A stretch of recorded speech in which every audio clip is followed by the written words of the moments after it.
High, এখন আমি আলোচনা করতে চলেছি ফার্স্ট সেমিস্টার স্টুডেন্টদের জন্য। দেখো, আই হ্যাভ এ ড্রিম, তোমাদের অনেকেরই সমস্যা আছে এই আই হ্যাভ এ ড্রিম, যে মানে মার্টিন লুথার কিং জুনিয়রের।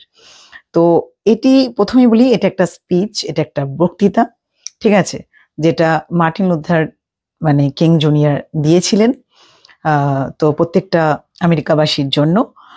তো আমি তোমাদের সংক্ষেপে আর কি ব্যাপারটা বলে দিচ্ছি, তোমরা একটু ভালো করে মন দিয়ে শোনো, তাহলে কিন্তু তোমরা একটা মানে একদম পরিষ্কার একটা কনসেপ্ট তোমাদের মধ্যে হবে।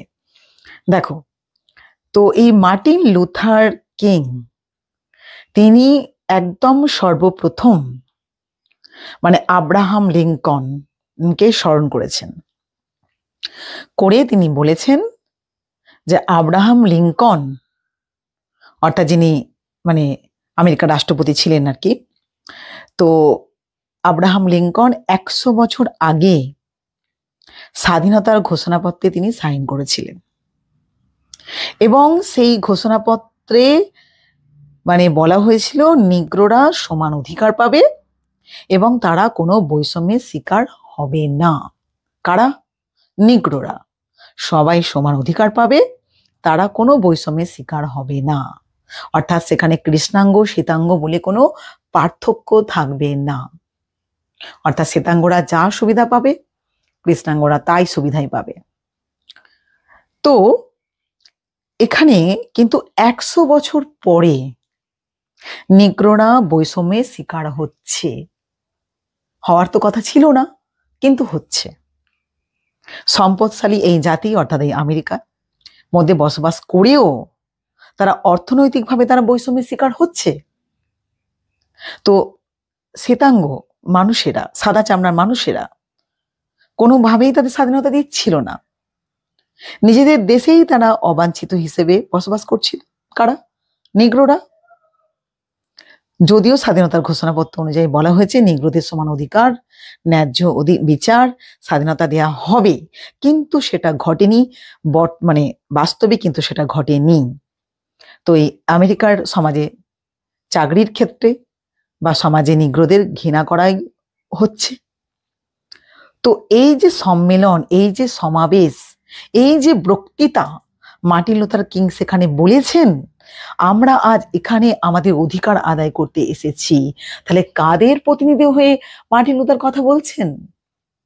গোটা আমেরিকাবাসীদের জন্য কথা বলছেন, বিশেষ করে নিগ্রোদের কথা বলছেন, যারা অত্যাচারে অত্যাচারিত, অবহেলিত, অবাঞ্ছিত, তাদের জন্য, তাদের অধিকার আদায় করার জন্য বলছেন তিনি এই সম্মেলন মানে বক্তৃতা দিচ্ছেন।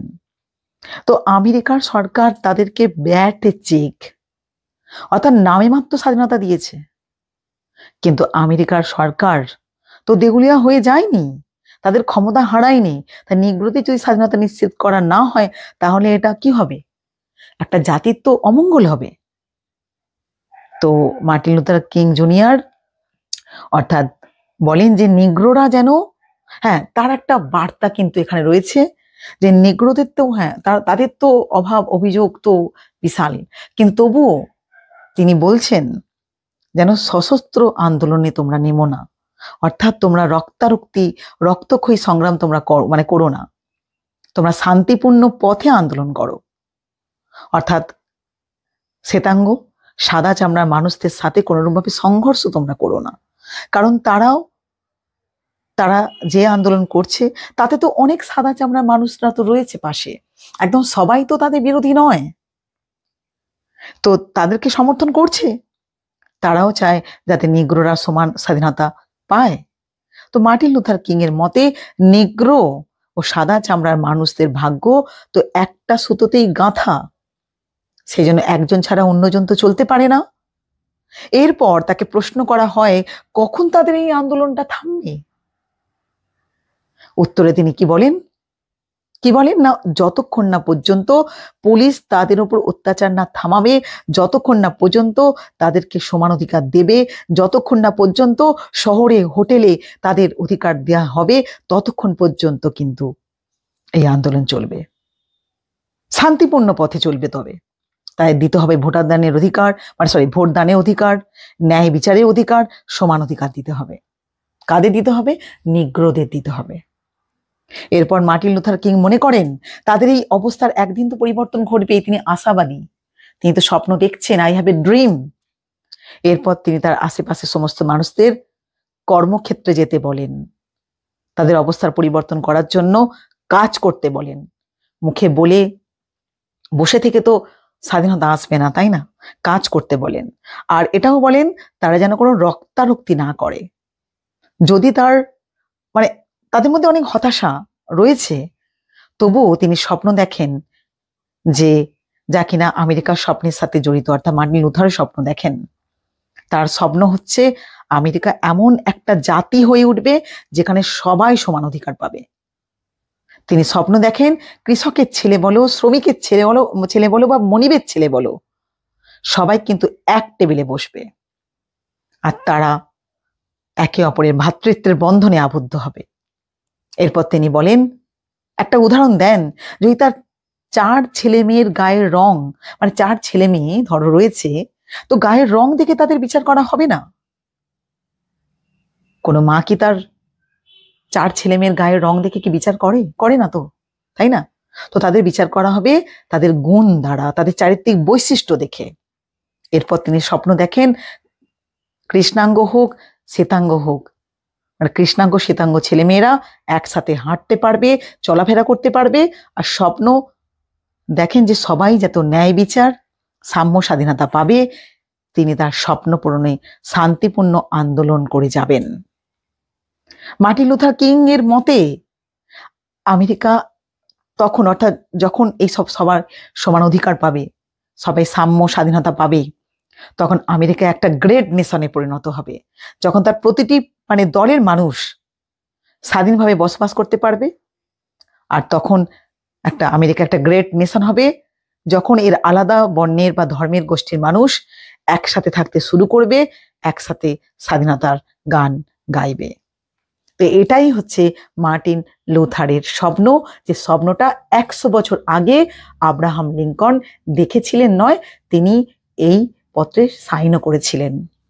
কিন্তু যে স্বপ্নটা পূরণ হয়নি, সেই স্বপ্নটাকে তিনি পূরণ করার আপ্রাণ চেষ্টা করেছেন, নিগ্রোদের পাশে তিনি দাঁড়ানোর চেষ্টা করেছেন। সমস্ত দেশের জন্য তিনি এই সম্মেলন, এই বক্তৃতা তিনি দিয়েছিলেন। এটাই হচ্ছে মূল বিষয়। তো চলো কিছু ইম্পর্টেন্ট দেখে আমি তোমাদের এসএকিউ প্রশ্নের উত্তর নিয়ে আলোচনা করে দিচ্ছি একটু। প্রথম প্রশ্ন, When and where did Martin Luther King Jr. deliver the I Have a Dream speech? কখন এবং কোথায় Martin Luther King Junior I have a dream বক্তৃতাটা দিয়েছিলেন? খুবই গুরুত্বপূর্ণ প্রশ্ন। এই কনসেপ্টটা জানলে তোমরা কিন্তু এমসিকিউ অ্যাটেন্ড করতে পারবে। Martin Luther King Junior delivered the I have a dream স্পিচটা দিয়েছিলেন on August 28, 1963 at the Lincoln Memorial in Washington DC। তাহলে কোথায় দিয়েছিলেন? at the Lincoln Memorial in Washington DC। অর্থাৎ তিনি কি বলছেন, তিনি এই যে আই হ্যাভ এ ড্রিম এই বক্তৃতাটা তিনি 1963 সালে 28শে আগস্ট ওয়াশিংটন লিঙ্কন মেমোরিয়ালে তিনি দিয়েছিলেন। পরের প্রশ্ন, what iconic phrase is associated with this speech? কোন আইকনিক বাক্য, সেন্টেন্স, বাক্য সমূহ, ফ্রেজ তো এই বক্তৃতাটির সাথে সংযুক্ত ছিলেন।